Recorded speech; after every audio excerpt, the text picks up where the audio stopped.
بسم اللہ الرحمن الرحیم۔ السلام علیکم۔ آپ دنیا بھر میں جہاں کہیں بھی ہیں اپنا خیال رکھیے اور اللہ تعالیٰ آپ کو اپنی حفظ و امان میں رکھے۔ اپنے ارد گرد لوگوں کا خیال رکھیے جو آپ کے پاکستانی بھائی ہیں، مسلم امت سے تعلق ہے یا عالم انسانیت کے ساتھ جن کا تعلق ہے۔ آج سب سے پہلے میں آپ کو یہ بتانا چاہتا ہوں کہ جو ڈیپ فیک ویڈیو پاکستان کے پرائم منسٹر عمران خان کے حوالے سے وہ جو خاتون ہے جس کی فاؤنڈری ہے ڈیپ فیک آڈیو ویڈیو کلبری فونٹ، پراپرٹی کے جھوٹے دعوے، خاندان کے بارے میں جھوٹ، دادا کی امیری کا قصہ، دادا کی غریبی کی داستان، اس نے جو سارا کچھ کیا اس کے بارے میں آپ کو تھوڑا سا بتانا چاہتا ہوں۔ پہلا تو یہ ہے کہ امریکہ میں 2 کمپنیز کو ہائر کیا گیا۔ ان کمپنیز کے ساتھ باقاعدہ ظاہر ہے ناجائز کمائی ہے، ناجائز ذرائع سے آئی ہوئی ہے، ناجائز جگہ پہ خرچ ہوتی ہے، ناجائز کاموں کے لیے۔ اس کو جو مقامی زبان ہے یہاں پہ جس خطے میں میں تعلق رکھتا ہوں پوٹھوار میں، اس میں کہتے ہیں چوراں دے کپڑے تے ڈانگاں دے گز، کہ اگر چوری کا کپڑا ہو تو پھر گز وہ ناپا تولا نہیں ہوتا، وہ 3.5 فٹ والا، وہ پھر ہوتا ہے ڈانگ کا مطلب ہے کہ لمبی سی لاٹھی، وہ بے شک 7 فٹ کی ہو، اس سے ناپ کے چوری کا کپڑا بیچا جاتا ہے۔ یہ حساب ہے ان کا، بہت پیسے لگائے گئے بے پناہ۔ یہ میں آپ کو بالکل وہ جو اس وقت تک چیزیں سامنے نہیں آ سکیں، ڈیپ فیک ویڈیو سکینڈل جو بنانے کی کوشش کی گئی اور جس کے بارے میں آپ کو کچھ نئی چیزیں آپ کے سامنے رکھنا چاہتا ہوں عمران خان صاحب کے حوالے سے۔ وہ پہلی بات یہ تھی کہ اس کو 2 کمپنیز کو ہائر کیا گیا۔ دوسرا، امریکہ کا انتخاب کیوں کیا گیا، یہ بڑی امپورٹنٹ بات ہے۔ اس لیے کہ امریکہ میں جو رزلٹ وہ چاہیں گے، کسی سے بھی کہیں گے تو وہ بنا بھی دے گا اور اس کے ساتھ ایک جھوٹا سرٹیفکیٹ بھی قطری خط 1 قطری خط 2 کی طرح سے ان کو مل جائے گا۔ اور اس کا سبب یہ ہے کہ رجیم چینج ہوئی وہیں سے ہے جہاں سے یہ ساری چیزیں تیار کرتے ہیں۔ یہ ایسی چیز دبئی میں تو نہیں بن سکتی، ایسی چیز کرملن میں بھی نہیں بن سکتی، اور ایسی چیز پاکستان کے اندر بیٹھ کے بھی نہیں بن سکتی۔ اس لیے آپ غور سے دیکھیے گا جہاں جہاں ان کے ناجائز ذرائع کی آمدنی پارک کی ہوئی ہے وہ ملک ان کو پروٹیکٹ کرتے ہیں۔ آپ نے دیکھا لندن کی 2 مثالیں آپ کے سامنے ہیں کہ ایک شخص جس کے گھر سے منی لانڈرنگ کا بڑا سلسلہ برآمد ہوا، لاکھوں پاؤنڈ برآمد ہوئے، پتہ لگا کہ وہ بری ہو گیا۔ انہوں نے کہا جی اس نے تو کچھ نہیں کیا، اور وہ کیا کرتا ہے، صرف پاکستان خلاف بڑھ کے مارتا ہے۔ اس کو وقت ضرورت مرسنری کے طور کے اوپر استعمال کیا جاتا ہے پاکستان کی سرزمین کے خلاف۔ اور دوسرا وہاں گیا وہ جو کہتا ہے کہ مجھے پتہ نہیں ہے کہ یہ مے فیئر کس کا ہے، اور وہ جو کہتا ہے کہ مجھے دوسرے اپارٹمنٹس کا بھی کوئی معلوم نہیں ہے، جس کے بیٹے کہتے ہیں انہیں بھی معلوم نہیں ہے، پورے خاندان کو معلوم نہیں ہے۔ لیکن بے شرمی کی اور بے ضمیری کی کوئی انتہا اگر دیکھنی ہو تو ان کو دیکھ لیں کہ وہاں رہتے بھی اور کہتے ہیں کہ ہمیں نہیں پتہ پیسے کہاں سے ہے اور ہمیں نہیں پتہ جائیداد کس کی ہے، لیکن رہتے ہم ہیں۔ یہ 2۔ تیسری جو سب سے امپورٹنٹ بات ہے وہ یہ ہے کہ یہ جو ڈیپ فیک ویڈیو پاکستان کے منتخب وزیر اعظم کے خلاف جس کا سکینڈل بنا کے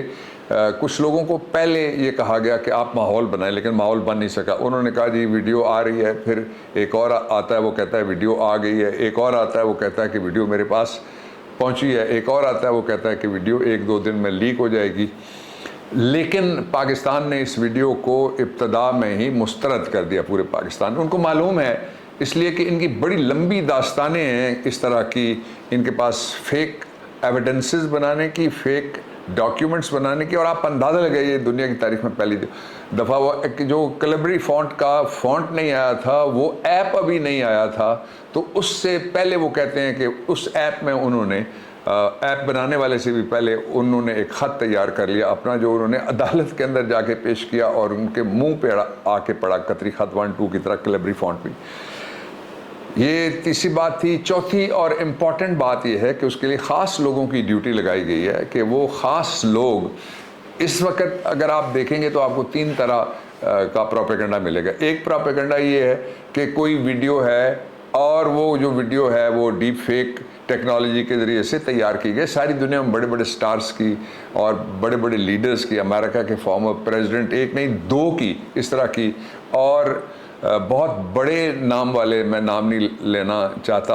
یہ ڈیپ فیک جو ویڈیو ہے سٹارز ہیں، فلم سٹارز ہیں، ان کی بھی بنائی گئی ہیں۔ لیکن اس سے کسی کی عزت پہ فرق نہیں پڑا، لیکن جن کی بے عزتی مقدر میں لکھی ہوئی ہے اور جو گھر سے نکلتے ہیں تو نیت کر کے نکلتے ہیں کہ آج مزید کروانی ہے، انہی کی بے عزتی اور انہی کی ہی اس میں سبکی ہوتی ہے ہمیشہ۔ اب یہ اگلی بات میں آپ کو یہ بتانا چاہتا ہوں اس حوالے سے کہ کچھ خاص لوگوں کو یہاں پہ لانچ کر کے ان کو پیسے دیے گئے اور پھر کہا گیا کہ یہ ویڈیو ان کے پاس موجود ہے۔ یہ تو فیک ویڈیو جہاں سے آئی، میں نے آپ کو بتا دیا کس طرح سے بنوائی گئی، یہ میں نے آپ کو بتا دیا، پیسے دیے کس طرح سے میں بتا چکا ہوں، 2 کمپنیز کو ہائر کیا گیا میں بتا چکا ہوں، اور پاکستان نے پہلے ہی پورے پاکستان نے اس طرح کی کسی بھی سازش کو مسترد کر دیا۔ اب ٹرانسپیرنٹ گورنمنٹ والا عمران خان جس نے صاف چلی،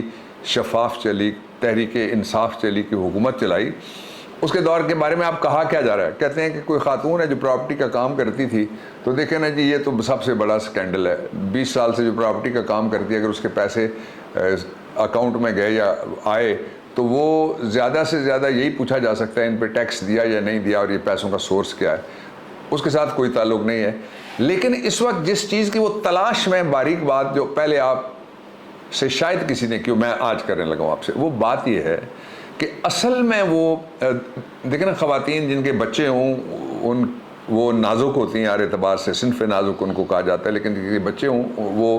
بچوں کے نام یا ان کی سیکیورٹی یا ان کی سلامتی کے نام پہ ان کو بلیک میل آسانی سے کیا جا سکتا ہے۔ What they are seeking is just one thing, ایک چیز ان کو چاہیے صرف،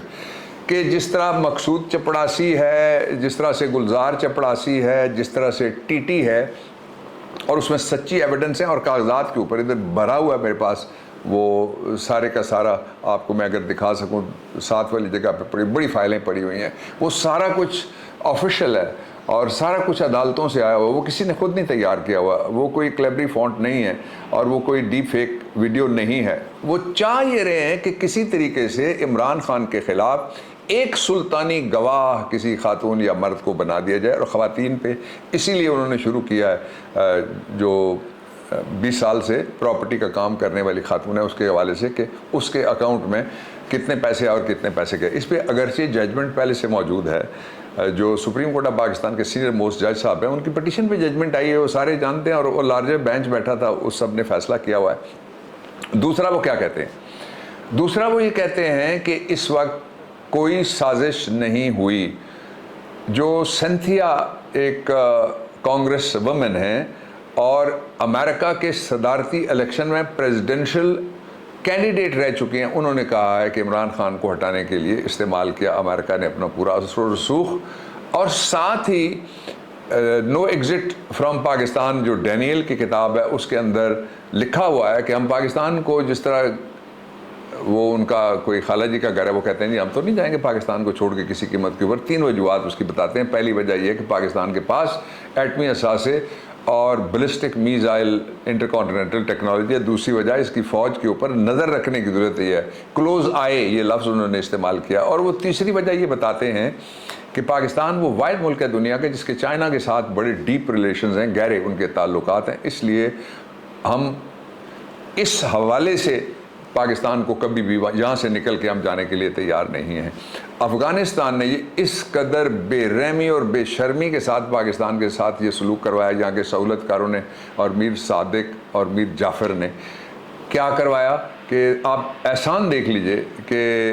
ساری دنیا کے سارے ملکوں کا، یہ خود آئے تھے یہاں 2 دفعہ، ان کا جو سپائی ماسٹر تھا امریکہ کا وہ بھاگا آیا اور کہا کہ پاکستان مدد کرے۔ پی آئی اے کے علاوہ وہاں کوئی فلائٹ، جو مناظر ٹیلی ویژنس پہ چل چکے تھے، کوئی کابل ایئرپورٹ پہ بھی اور باگرام ایئر بیس پہ اترنے کے لیے کوئی فلائٹ تیار نہیں تھا۔ تو یہ جس طرح 79 میں ہمیں بھولے تھے، یہ جس طرح 20 سال بعد بھولے، اسی طرح پھر انہوں نے پاکستان کے اندر رجیم چینج کا یہ سارا کام کیا۔ میں آپ کو دوسری بات یہ بتانا چاہتا ہوں کہ جو کل سے جلسے شروع ہو رہے ہیں، میاں والی میں جلسہ ہے کل آپ کے پرائم منسٹر عمران خان کا، اور 20 تاریخ تک جلسے ہوں گے۔ راولپنڈی کا میں آپ کو بتا دیتا ہوں کہ راولپنڈی اسلام آباد میں ڈیلی ایکٹیویٹی ہماری ہو رہی ہے، اور وہاں سیٹرڈے سے لے کے 22 تاریخ تک ہر روز مختلف حلقوں کے اندر، مختلف پروونشل حلقوں کے اندر شہر میں بھی، اور سیٹرڈے کے دن راولپنڈی میں بڑی ریلی ہے۔ کل خود میں نے جانا ہے چنوٹ، وہاں پہ بڑی ریلی ہے، اور اس کے بعد ایک جگہ پہ جو کھڑے ہو کے ہم نے خطاب بھی کرنا ہے۔ میں آپ کو یہ بتانا چاہتا ہوں امپورٹنٹ بات کہ 63A کے نیچے جو پٹیشن ڈالی گئی تھی، ڈسکوالیفیکیشن کی گئی تھی ان لوگوں کی جن لوگوں نے تحریک انصاف کے ساتھ غداری کی اور ضمیر فروشی کے ذریعے وہ امریکہ کی اس سائفر کا جس میں تذکرہ آتا ہے اس سازش کا وہ حصہ بن گئے، اور ظاہر مفت انہوں نے کچھ نہیں کیا ہوگا، لیکن ان کے خلاف کل کیس چل رہا ہے الیکشن کمیشن آف پاکستان۔ اب پاکستان کا آئین کہتا ہے 30 دن میں فیصلہ کرو، 30 دن ہونے لگے۔ پاکستان کا آئین کہتا ہے fair, free, transparent in accordance with the law election کراؤ، اور الیکشن کرانے کے لیے پہلی شرط یہ ہے کہ جو نااہل ڈیفیکٹرز ہیں ان کی نااہلی کا فوری طور پہ فیصلہ کیا جائے۔ سپریم کورٹ آف پاکستان میں بھی یہ سوال ابھی گردش کر رہا ہے کہ جہاں میں یہ بھی باریک آئینی بات ہے، میں سادہ لفظوں میں آپ کو بتاتا ہوں کہ آئین کے اندر جہاں لکھا ہوا ہے کہ کتنے سال کی نااہلی ہوگی وہ تو لکھا ہوا ہے، جہاں نہیں لکھا ہوا وہ تاحیات نااہلی ہے۔ یہ 62(1)F ہے جو آرٹیکل 62 کا ذیلی آرٹیکل پہلا ہے، اس کا سب سیکشن F ہے، سب آرٹیکل F ہے جس کے اندر یہ لکھا ہے جو میں آپ کو بتا رہا ہوں۔ تو اس لیے الیکشن کمیشن اگرچہ الیکشن کمیشن سے ابھی تک خاص لوگوں کو جو تحریک انصاف کے مخالف انصاف ملا ہے، اور وہاں سے نوٹسز اور وہاں سے کیسز اور فیصلے، بدقسمتی کی بات یہ ہے کہ وہ تحریک انصاف کو مد نظر رکھ کے آتے رہے، جس کی وجہ سے آج یہ صورتحال ہے کہ پاکستان کے وزیر اعظم نے مطالبہ کیا کہ پاکستان کی سب سے بڑی پولیٹیکل پارٹی اس الیکشن کمیشن کے اوپر اعتبار کرنے کے لیے اور اعتماد کرنے کے لیے تیار نہیں ہے۔ اور میں آخر میں آپ کو یہ بتانا چاہتا ہوں کہ جو پاکستان کا پولیٹیکل ٹیمپریچر ہے اس کے اندر کچھ لوگ آگ، بارود اور پیٹرول بھرنا چاہتے ہیں۔ ایک ثبوت اس کا میں آپ کو صرف بیان کرتا ہوں، جھنڈے والا وقت پہ ادارے آنکھیں کھولیں، وقت پہ اس آگ کو بجھانے کی جو کوشش ہم کر رہے ہیں عمران خان کی قیادت میں اس کا ساتھ دیں، اور وقت پہ پاکستان کے لوگوں کی آواز سنیں۔ آواز ایک ہی ہے، امپورٹڈ حکومت نامنظور اور فوری منصفانہ الیکشن کروائے جائیں۔ آپ جہاں بھی ہیں خوش رہیے، اپنے ارد گرد لوگوں کو خوش رکھیے۔ آپ عالم اسلام، آپ کے اہل خانہ، عالم انسانیت سب کی خیر ہو۔ پاکستان میں انشاءاللہ خیر ہوگی، ہم صحیح راستے پہ جا رہے ہیں، اور چند ہفتے میں ہی آپ کو خیر ہوتی ہوئی نظر آئے گی۔ جس طرح کہتے ہیں نا، انصاف ہوتا ہوا نظر آئے گا۔ انصاف ہوتا ہوا نظر آئے یا نہ آئے وہ ہمارا کام نہیں ہے سیاسی جماعت کی حیثیت سے۔ ہمارا کام ہے آپ کو جد و جہد اور انقلابی جد و جہد اس حکومت کے خلاف جو ایک ووٹ کی ایک بیساکھی پہ اندر کے سہولت کاروں اور پولیٹیکل پارٹی کے غداروں اور باہر کے سرمایہ کاروں کے سہارے پہ کھڑی ہے۔ ہماری جنگ سپر پاور کے سہارے پہ ہے۔ اللہ کے علاوہ اس کائنات میں کوئی دوسری سپر پاور موجود نہیں ہے، نہ کسی پہ ہم یقین کرتے ہیں۔ پاکستان پائندہ باد۔